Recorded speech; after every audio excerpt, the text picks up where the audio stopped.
të shkojnë drejt një standardizimit. Dhe unë konsideroj që standardizimi i Shqipës është njëri prej çështjeve më të rëndësishme të kombit shqiptar. Ndër studiuesit e zellshëm ishin Androve Kosollari, ishte Mahir Dumi, Qem Çabej, edhe sot e kemi të gjallë edhe Emin Lafën që ishte asistent dhe punëtor ndoshta shkencor. Këta e prunën në Prishtinë projektin e ortografisë në 68, 1968 po i njëjti projekt është kthyer në Tiranë dhe erdhëm te viti 1972, pra me 20 nëntor është bërë një punë, është nisur faktikisht dëshkimi dhe zgjati 5 ditë. Dhe siç dihet ato kishim diku dhe 87 delegat, të cilët morën pjesë nga gjitha trojet shqiptare, kishte edhe nga Kosova, kishte nga diaspora dhe kështu që përfshirja apo gjithë përfshirja ishte pothuajse nga gjitha trojet shqiptare. Këtu pra u bë hapi i parë më i rëndësishëm pas alfabetit të Shqipës për ta standardizuar gjuhën. Ku qëndron rëndësia e një gjuhë në unifikimin e saj, në standardizimin e saj? Neve nuk na dha rasti për të thënë që kishim disa propozime, a duhet ta kemi gjuhë letrare, a duhet ta kemi gjuhë standarde, apo emërtime të ndryshme në kohë janë diskutuar dhe kanë përmbajtjet e tyre kuptimore dhe më të drejtë janë dhënë variante të ndryshme. Tashmë kur jemi të pyetja ju që rëndësia e standardizimit të gjuhës e ka peshën tepër të rëndësishme. Pavarësisht sa elementi e morën nga toskrishtia dhe sa e morën nga gregrishtja. Kombi shqiptar është një komb, ka një gjuhë.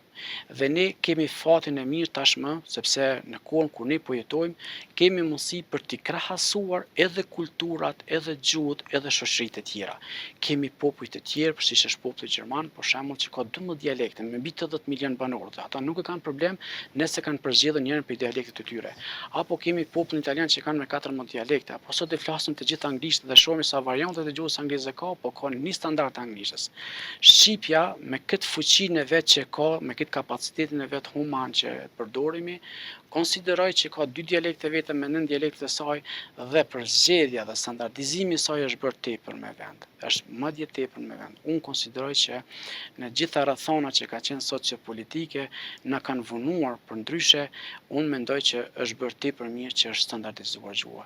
Me rastin e standardizimit të gjuhës, rëndësia e saj tash është kjo. Arritëm tash të bën hapat e parë që ne të mendojmë për të pasur edhe universitete, për të pasur edhe shkolla universitare, për të pasur edhe tekste të standardizuara, të cilat do të jenë të unifikuara për gjithë shoqërinë, qofshin parauniversitare apo universitare. Të kemi fjalor pasaj të ndryshëm, të gjuhëve të ndryshme, të kemi fjalor shpjegues. Pra, me një fjali, erdhi momenti që kombi shqiptar të kompletohet me dije dhe mbi bazën e standardizimit të gjuhës.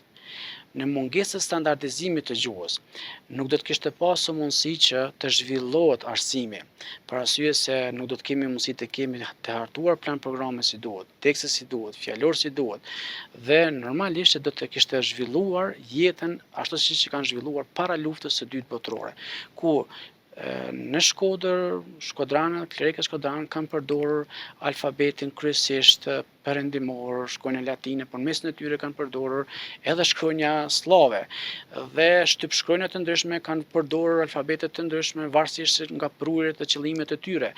Dhe standardizimi i gjuhës tashmë arriti që dhe revistat, gazetat, komunikimi publik, mediat dhe gjitha të unifikohen, të shkojnë drejt një standardizimit. Dhe unë konsideroj që standardizimi i Shqipës është njëri prej çështjeve më të rëndësishme të kombit shqiptar.